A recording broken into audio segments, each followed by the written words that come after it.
Timmy. I had Timothy when I was 35, and I didn't think I could have kids. He really were a blessing to me. He's my only child, and he turned 15 this year.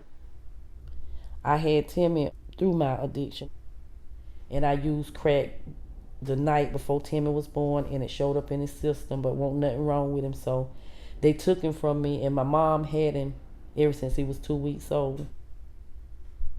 I think it's a difference between being a mother and a mom.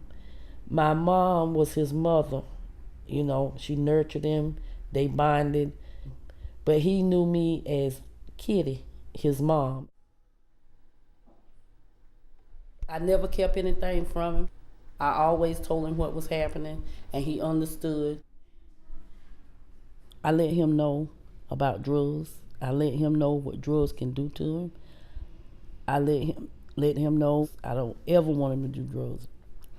But he's a teenager and he got a lot of peer pressure.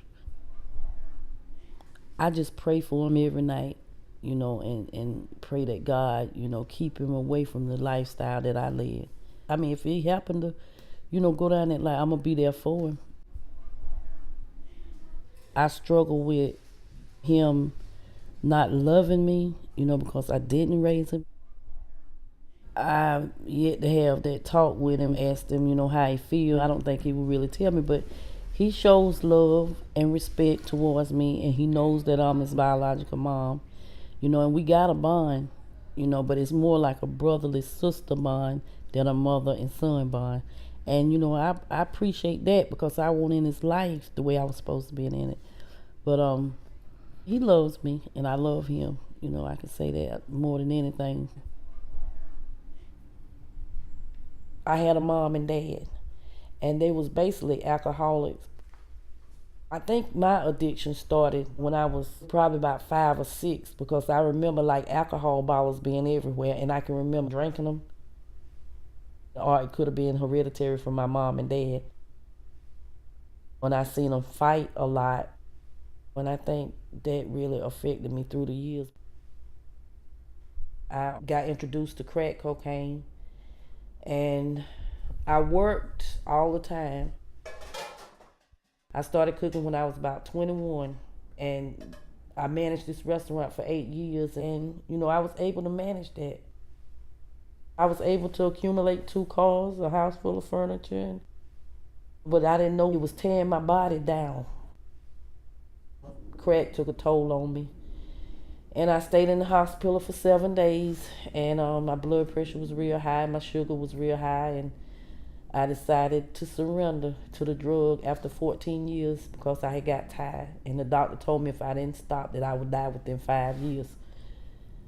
So I looked at Timmy, took a look at my mom, and I decided to go back in treatment. And after I got out the hospital, I worked on getting me to a treatment center. I've been in 7 rehabs from the time I was 20 until now.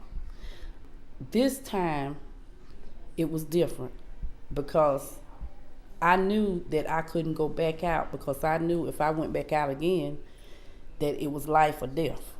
So I basically set myself down and I listened because I really, really honestly wanted it this time. And I learned that in order for me to stay clean and sober is to put everything in today and take it one day at a time. And it's like in the Bible, right now my cup runneth over.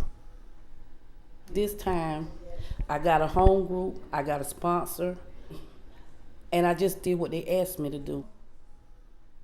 This guy told me about the Dove House. I called for an interview, and I was accepted in.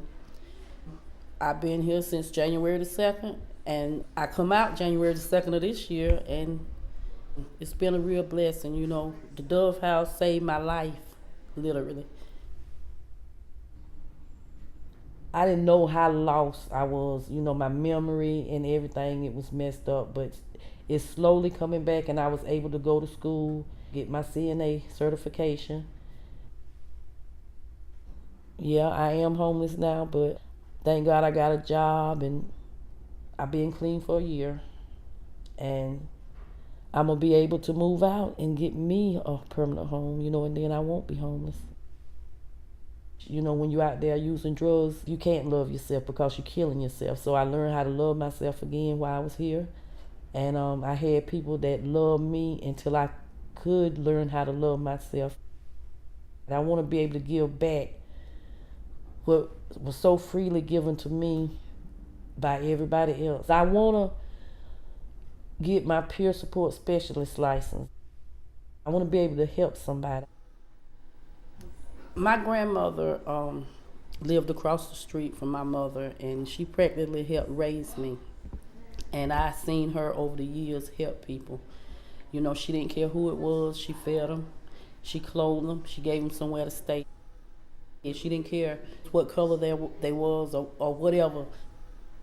She lived 82 years. So I figure if she lived 82 years by doing this, and God blessed her, then I'm going to do this. And I've been blessed ever since. God have kept me here, through it all. The people that I started using drugs with, most of them are dead now, and I'm still living. So I feel like God always had a purpose for me. I already got a plan. I'm going to stay here for at least 5 or 6 years. I want to go get Timmy. I want us to have that bond, that I think we lost, through my addiction. So I just want to be happy, and I want to enjoy my recovery.